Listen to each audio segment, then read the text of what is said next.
Alimlər arasında məsələdə ixtilaf var. 21 deyən var. Çünki Rasulullah sallallahu əleyhi və səlləm Buxari Müslim rivayətində gəlir ki, deyir ki, mənə göstərildi Qədr gecəsi, həmin gecənin sabahı mən palçığa səcdə edirəm. O hadisəni danışandan sonra 21-ci gecənin səhəri sübh namazında sahabə deyir ki, gördüm ki, Peyğəmbər sallallahu əleyhi və səlləm alnında palçıq var. Ona görə bəzi alimlər deyir ki, 21-ci gecədir. Cühənənin hədisinə görə kişi gəlir deyir, ya Rasulullah, Cühənə qəbiləsindən bir kişi, ya Rasulullah, gecələrin hamısını qala bilmirəm ibadətdə. Mənə bir gecə deyir, o gecəni mən ibadətə keçirim. Peyğəmbər sallallahu əleyhi və səlləm buyurur ki, 23-cü gecə. Ona görə həmin o gecəyə Cühəni gecəsi deyərdilər sahabələr. Rasulullah sallallahu əleyhi və səlləm ona 23-cü gecəni tövsiyə edir. Bəziləri deyir 25-ci gecədir. Bəziləri deyir ki, 27-ci gecədir. Ubey bin Kəbdən gəlir ki, Allaha and olsun ki, mən bilirəm o Qədr gecəsi hansı gecədir. Hansı ki, Rasulullah sallallahu əleyhi və səlləm bizə o gecənin qiyamında keçməyi əmr edirdi. O 27-ci gecədir. Hədis Səhih Müslimdədir. Bəziləri deyir ki, Peyğəmbər sallallahu əleyhi və səlləm Ramazanın axırında axtarır. Və bəzi alimlərin rəyi də odur ki, Qədr gecəsi dəyişir, ildən ilə dəyişir. Bu rəyi Fathul Baridə İbn Həcər də deyir, İbn Hüseymin rahimehullah da o rəydədir. Hətta İbn Baz rahimehullah da o rəydədir ki,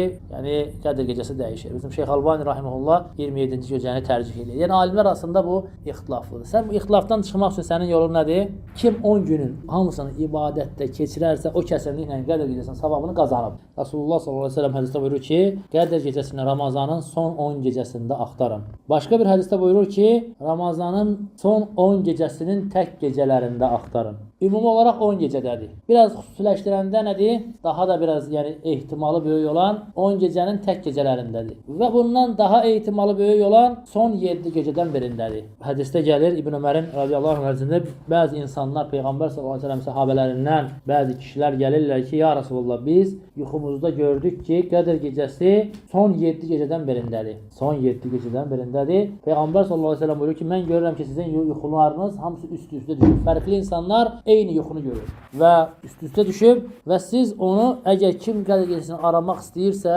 Ramazanın son 7 gecəsində arasın deyir. Son 7 gecəsində arasın, yəni 23-dən axırına qədər. Başqa bir hədisdə Rasulullah sallallahu əleyhi və səlləm Müslim rivayətində buyurur ki, Qədr gecəsini Ramazanın son 10 gecəsində axtarın. Əgər sizdən biriniz buna aciz olarsa, ən azı onu son 7 gecədə arasın.